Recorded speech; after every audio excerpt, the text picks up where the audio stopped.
Salam əziz şagirdlər, indi mən sizə 2025-ci il 9 illik dim toplusundan olan bir sualın izahını verəcəm. Sual leksika bölməsindəndir, yeni sualdır. Ona görə mən bugün bu suala xüsusi toxunacağam. Çətin bir sual deyil, sadəcə yeni sual tipi olduğuna görə gəlin bərabər baxaq. Bizdən cədvələ əsasən uyğunluqları müəyyən etməyimizi istəyir. 101-ci suala baxırıq. Frazeoloji birləşmə verib könlünə yatmaq və qəlbinə dəymə frazeoloji birləşmələri. İndi isə bizdən bunların sinonimini və antoniminin işləndiyi cümlələri istəyir. Diqqətli olmalıyıq, qaydanı xatırlayırıq. Qayda budur ki, əgər bu frazeolojidirsə, yəni birinci birləşməmiz frazeolojidirsə, onun sinonimi də, antonimi də frazeoloji olmalıdır. Buna əsasən biz sinonimlərini və antonimlərini belə deyək, müəyyən etməliyik.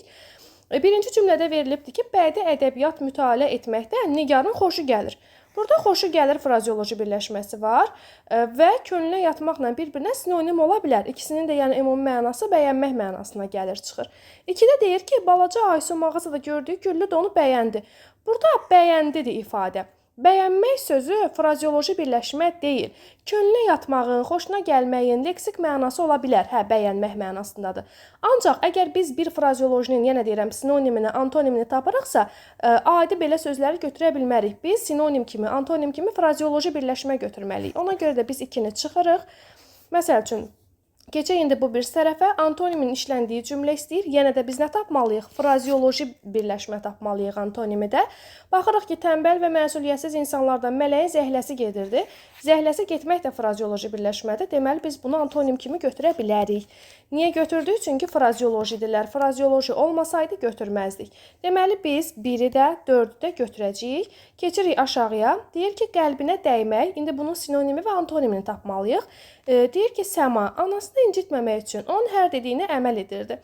Burada incitməmək ifadəsi var. Belə deyək, qəlbinə dəymək kimisə qırmaq incitmək deyil. Birincisi heç bunlar sinonim ola bilməzlər. İkincisi də ki, incitməmək sözü frazeoloji deyil. Ona görə də biz bəri başdan 3-ü çıxmalıyıq. 5-də deyir ki, Aygül rəfiqəsinə xoş sözlər deyərək onun könlünü aldı. Burada isə könlünü aldı ifadəsi verilibdir. Könlünü almaq da frazeoloji birləşmədir. Görək antonim ola bilərmi? Qəlbinə dəymək, yəni kimisə incitmək, qırmaq mənasını verir. Könlünü almaq da, yəni ondan aranı yaxşı eləyirsən, barışırsan da, yəni bu mənaya gəlir. Deməli, bu antonim ola bilər. Biz götürəcəyik 1, 4 və 5. Cavabımız da olacaq A variantı. Bu qədər.